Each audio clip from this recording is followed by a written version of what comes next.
Hey guys, welcome to the GALA VISION podcast. I'm your host, Alexia Gonzalez, aka The GALA Life. Thank you for tuning in to episode 7 of GALA VISION. I can't believe it's episode 7. Actually, I'm a little behind on some episodes. I had some craziness go down around my birthday, just a lot of amazing projects and collaborations. And while I really wanted to keep this a weekly podcast, I also want to keep my balance in mind and boundaries, which I think are so important and I'm always talking and preaching about. So finding a way to be consistent with the podcast, but also set the boundaries that work for me and my schedule. But I'm so excited to get back to it. I have so much to talk about. It's been a crazy couple of weeks. I mean, after my birthday, things just hit the ground running. You saw my visit to the Florida State University Women in Leadership Conference in the last episode, and I have done a couple of TV shows since then, and just a lot of projects and things going on that have set me back, but it's okay.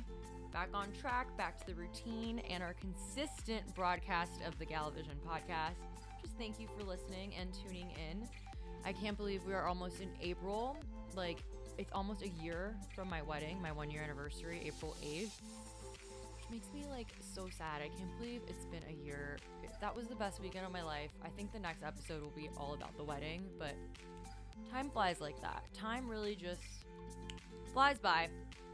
You have to take advantage of every second because it goes by so fast, and say yes to every opportunity that you can. And that's something that I'm trying to do while also, again, setting boundaries. And I have a lot of fun Peak Gals events coming up. We have a spa day that I'll be dropping on the page, and then a much larger event after that I can't wait to share more about. So just stay tuned to the St. Pete Gals Network, the Gala Life, and of course GALA VISION podcast. If you have not subscribed for your weekly episodes, do so here, and you can listen to wherever you get your podcast. So time just goes by so fast. In that whole theme of time, it really does go by so fast, and that's why you have to just take an opportunity when it comes your way. And that's something I've been doing more lately. I wanted to take some time to, relax after some amazing updates. It was kind of back to back after the end of the year. Usually that's a time to relax. It was kind of chaotic for me in the best way. So I took the past couple of weeks to really reassess myself and take the time that I needed to strategize, figure out my next steps and my game plan as a solopreneur and a business owner. And it's just been really great that I can do that. But now I feel like I'm ready to hit the ground running and do those things that, you got to say yes to, because time is finite.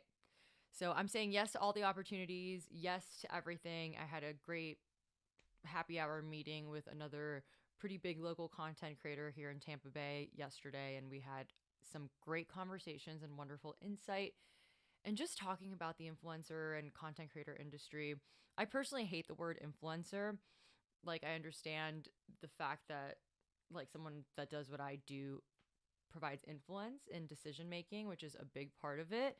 And actually, it's statistically proven that influencers or content creators are 78% more likely to drive decision making in consumers versus a normal advertisement. So I always like to include this when I'm pitching to brands as a content creator, because we are more influential than your paid ads that you're spending probably triple, quadruple the price than you would to collaborate with a content creator. So it was interesting to connect with someone who he started his page and got a really big following quickly. He had great success from Reels specifically. So it was interesting to see that insight versus someone like myself who has been doing this for several years now. And while my following has never skyrocketed or gone viral, I'm okay with that. I mean, I've had some videos hit, pretty great views, but nothing to the point where it drove my following up to 50,000, which again is fine. It's all about that community and that loyalty and that brand. And that's my goal, is to be a brand within myself instead of just kind of being a faceless page. So it's interesting as a content creator to consider all of the different facets of the industry and where you fit in and how there's room for everybody. We don't have to feel like it's constant competition when working with other influencers or content creators. And that's something that specifically in Tampa, I've noticed is an issue, not so much St. Pete, even Miami too. But St. Pete's super, I got pen on my hand earlier. St. Pete's super welcoming, this community. That's why I started St. Pete Gals, because I felt like, oh my God, this community has embraced me in such a way that I never felt anywhere else. And I've talked about that before. But yeah, sometimes the Tampa influencer community is a little different. So again, interesting to see how content creators and influencers work with one another and how some like to be called influencers, some don't love that. I personally love the term storyteller. Sipping on my local Starbucks brew for the day. Sorry, I was in a rush. Mike went to get me some coffee and he's a man, so what does he know? Just kidding. He got me Starbucks, but it's fine. Love some Starbucks every now and then. Shout out Starbucks, you want to sponsor me? Starbucks corporate sponsorship. But yes, content creation, influencer, all of that. I like the term storyteller. And it's funny because when I had my first job in public relations and PR at the Zimmerman agency, and I was given my first business card, I was so excited to get like account manager, account coordinator, whatever. And my business card said storyteller. And I was like, what? This is so weird. And I hated it. And their thinking to that was, which was kind of genius, that because within that agency environment, there's often turnaround, like people leaving and growing, changing titles, growing within the agency. So instead of spending money constantly changing business cards, it's just like storyteller for most of the roles, unless you have like a super senior role. So that was interesting. And that kind of sparked down the line after working with Zimmerman for many years and then going out on my own. It really is storytelling that we do. And I think storytelling is vital in any industry, any niche, but especially what I do within communications, marketing, on-air hosting. Like I do so many things, but because communications is such a broad spectrum and I like to do so many things within communications and have experience doing so many things within communications, but it's storytelling really that binds everything. It's like the umbrella. So I think storytelling is such an important aspect for us creators, marketers, really anyone within the communications or marketing realm. You're telling a story and you have to think about that when you're creating any kind of content.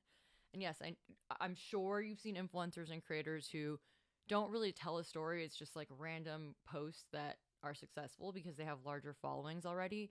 But that's not how it works for everybody. So I think it's really important to consider storytelling within any industry, any business. Even when you're branding yourself, you want to be able to tell a story of who you are and why you are bringing value to, say, a business or a proposal, a job interview, a new opportunity. How can you tell your story in a way that's effective and strategic to connect with other people and emotionally resonate? Because making emotional connection is how you have successful marketing. Again, storytelling, appealing to people's emotions, connecting with them. Like on the Home Shopping Network, when I host, it's really important that we tap into that emotional aspect and tell a story as we're selling products on air. And again, we are selling ultimately, obviously that's the goal. I mean, I one show for my client Joy Bees, which I actually just got a huge shipment of shoes from them. I'm on air for them this coming week on April 2nd, 3rd, and 4th, depending on when this podcast is published. Not sure if you'll be able to tune in or not, or I'll drop some clips from that show. But I once sold $100,000 on air in under 15 minutes for Joy Bees. And it was just a really strong story that we had that day. I think when I was selling, I was able to showcase, I had a lot of time to talk about how I use the product, how I apply it to my life. Like, oh, I wore the Joy Bees sandal to the Don Cesar during a weekend. Sorry, I'm clearly always thinking about the Don Cesar. But, just I wore my Joy Bees sandal during a beach weekend vacation and I ran through the beach with my sandal on and I tanned and had a margarita and then walked to the boardwalk, like telling the story. People love that. And it's interesting, actually, another little HSN tidbit that we always have to refer to the viewer as you. Like, you are going to love this, or she is going to love this, because again, we want the viewer who is, the research has proven, is majority female. We want her to feel as she's being connected with directly. And actually, her name is Nicole, we say. So we think about when I'm practicing to sell a product, or when I'm on air selling a product, I think about selling to my friend Nicole who's watching. So it's like a conversation, storytelling. So just consider that if you're a content creator, if you're a marketer, if you're a business owner, the importance of storytelling in getting your brand mission across, or the purpose of your business or brand and what you provide. You want to tell a story. So that's something I've been thinking about lately that I wanted to share. Last weekend, I know we filmed episode 5 of GALA VISION at the Don Cesar. I got to return for a dinner and wine tasting experience this past weekend, and got to meet some really great people and experience an amazing wine tasting at the Don Cesar, which I highly recommend you book tickets for this experience. But I was hosted by the hotel to come and join, which is really such a great opportunity to be able to do things like this. And something I kind of wanted to talk about in the content creator realm, because I was having this conversation with the person that I met with last night. But knowing your worth and intellectual value of knowing your worth and the value of your intellectual property. Sorry, that's what I wanted to say. And, for an event like a wine tasting dinner that costs a couple $100 per person, I'm going to say yes. I want to go to that. I would want to attend that. That's what I like to do, is food and wine pairing experiences. I love all of that in hotels. It's also my background is in hotel and hospitality, PR and marketing. So something that I'm just really passionate about. But oftentimes I'll have brands and businesses reach out to collaborate or work together to host events. And while there are some opportunities that I definitely say yes to on a trade basis, I often come back with, while I would love to work with you, here are my rates. What's your budget? Here's my media kit, blah, blah, blah. Because I'm sorry, but money is time at this point, and your intellectual property is money too. So the advice that you share as a content creator, business owner, marketer, whatever you do, that is value. So I actually will be dropping some kind of course materials, things like that, to help with content creation and influencer marketing and branding, because I am constantly asked about this so much. And it's gotten to the point that I want to make it like a more formal thing that I can offer people, but also not waste my time. And while I love to help people as much as I can, there's times when it's like, hey, I know you are a business with budget, that you're paying somebody else to do XYZ. Why can't you pay me to consult you on this influencer marketing or this media relations strategy that you're thinking about?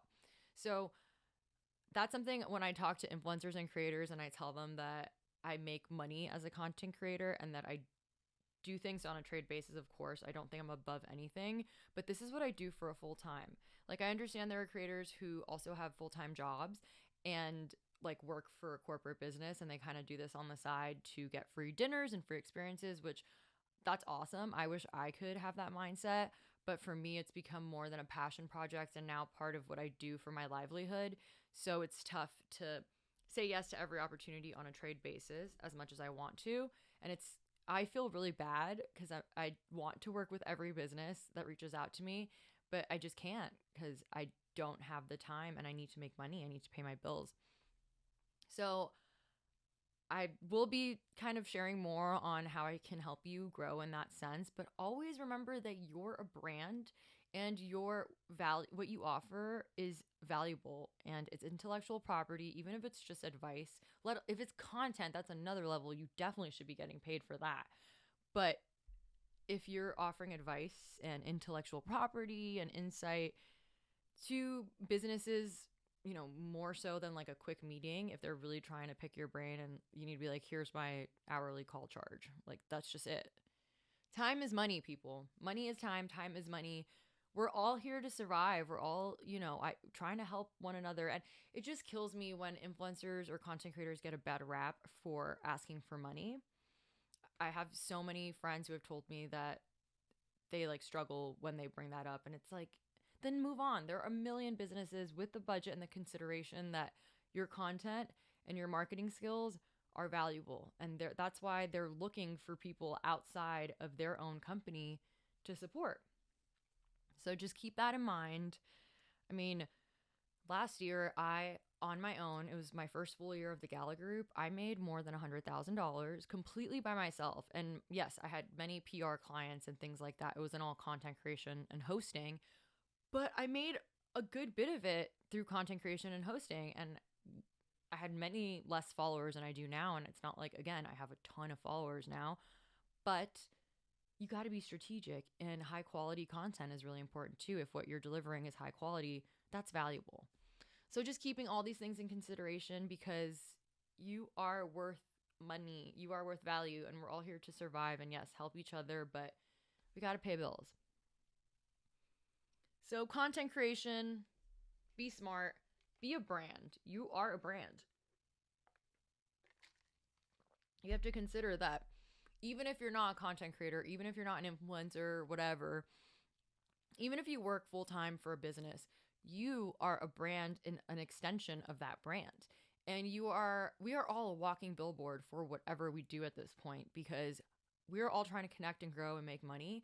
And if you're not trying to expand that growth and connect with more people and offer your services to more people, or be an extension of the company that you work for and like try to get their name out there, then what are you doing? So you have to consider that you are a brand in yourself, and the way you present to people, the way you pitch your company, the way you pitch your business, the way you pitch your employer should all be succinct, thoughtful, and in a way that tells a story. So all back to storytelling, I think, but just consider that we're all a brand. And not only in the way you present yourself, but the way you show your social media, the way you optimize your social media, the way you have a LinkedIn page and you set it up, and your resume, and just that forward-facing persona is your brand. So you want to make sure to be strategic in the way that you're creating that brand, and make sure that it's authentic and never feel the need to stray from who you are to build a brand. But I will say, be mindful of what brand you're trying to achieve, because if you're looking to be like a foodie influencer in St. Pete or Tampa Bay or whatever, and you're posting like about your travels and then another post about something else, like you're never going to be a foodie influencer. And I believe that's why I've struggled as a like follower count influencer, and because I've had many videos hit like almost viral amounts and have great quality videos. Obviously I put a lot of work, because I think I'd rather put out a high quality video that gets not as many views over a shit quality video that gets a ton of views, because you don't know who's watching. People are looking at you, even if you don't realize it, and even if they're not engaging or liking your content, they're considering you. So just be true to who you are. Think of the quality of your content. You are a brand, and those are things to consider. So my little spiel for the marketer of the day. So I hope you enjoyed that. Thank you so much for tuning into this episode of the GALA Vision podcast. Be sure to subscribe if you already haven't on YouTube, on Apple Podcasts, Google Podcasts. We're actually not on Spotify, but I'm working on it. But for now, Apple, Google, there's a few other platforms that you can see linked, but YouTube, because you can watch me and you can hang out in the Gala Life studio. And make sure to follow the Gala Life on Instagram, on TikTok, on Pinterest and Facebook, and St. Pete Gals on Instagram to keep up with the latest events. If you want to join us, we have a lot of fun stuff coming, putting a lot of love into St. Pete Gals this season, because I want it to grow in the best way. But thanks so much, and I can't wait to gallivant with you next time.